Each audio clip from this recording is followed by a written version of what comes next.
जहाँ पसंद जान जो इस प्रकार से बीच पलवगे नदी न संतानी परवार के काटने सामुद्रा सरी। अर्थ भी आता आपको इसका है? आता बोल तो हाँ।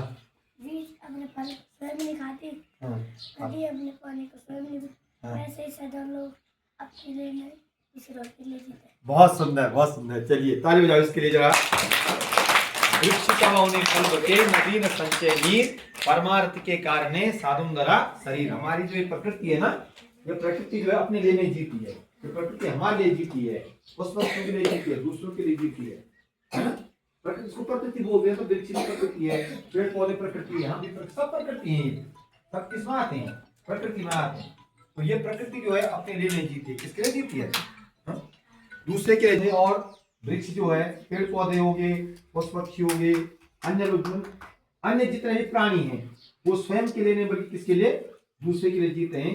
उसी प्रकार से जो सज्जन लोग होते हैं, नदी हो गई, पानी हो गया, पानी जो है अपने उसको स्वयं नहीं पीता है, पानी अपने जल को स्वयं पीता है नहीं पीता है, नहीं पीती है ना, लेकिन वो उस पानी को हम पीते हैं, बस हम पीते हैं, पशु पक्षी पीते हैं, जीव जंतु पीते हैं, ठीक है ना।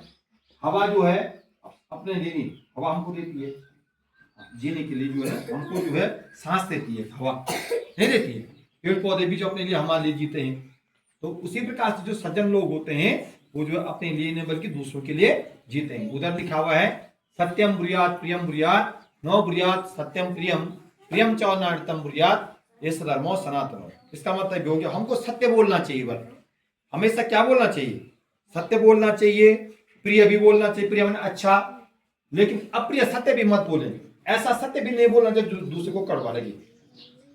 बाकी सच बोले हम, लेकिन उसके दिल को क्या लगे? कड़वा लगे, उसके कष्ट हो गया उसको, तो ऐसी बात भी नहीं बोलनी चाहिए, ठीक है। और जो प्रिय झूठ हो उसको भी नहीं बोलना चाहिए। जो प्रिय झूठ होगा, जो प्रिय झूठ है उसको भी नहीं बोलना, लेकिन वो क्या है? झूठ, वो भी नहीं बोलना चाहिए।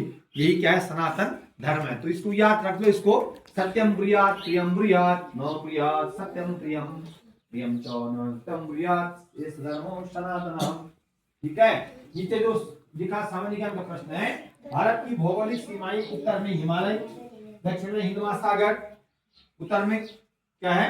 हिमालय पर्वत जो है हमारी भौगोलिक सीमा का निर्धारण करता है, दक्षिण में हिंद महासागर, ठीक है, पूर्व में बंगाल की खाड़ी जो म्यांमार और बांग्लादेश टच होगा, इधर जो हिंद महासागर में श्रीलंका देश को है टच द्वीपीय देश है ये, और पश्चिम में अरब सागर पाकिस्तान से घिरी है, पश्चिम में अरब सागर पाकिस्तान से घिरी है, ठीक है ना। भारत को जो प्रायद्वीपीय कहते हैं, उपमहाद्वीपीय कहते हैं, क्योंकि तीन ओर से जल से घिरा हुआ है, तीन ओर से जल से घिरे हुए भूभाग को प्रायद्वीप या उपमहाद्वीपीय कहते हैं, ठीक है ना, उपमहाद्वीपीय कहा जाता है इसको। इधर देखो daily black board update 1984, date 28 March 2026, date Saturday, आज सैटरडे है।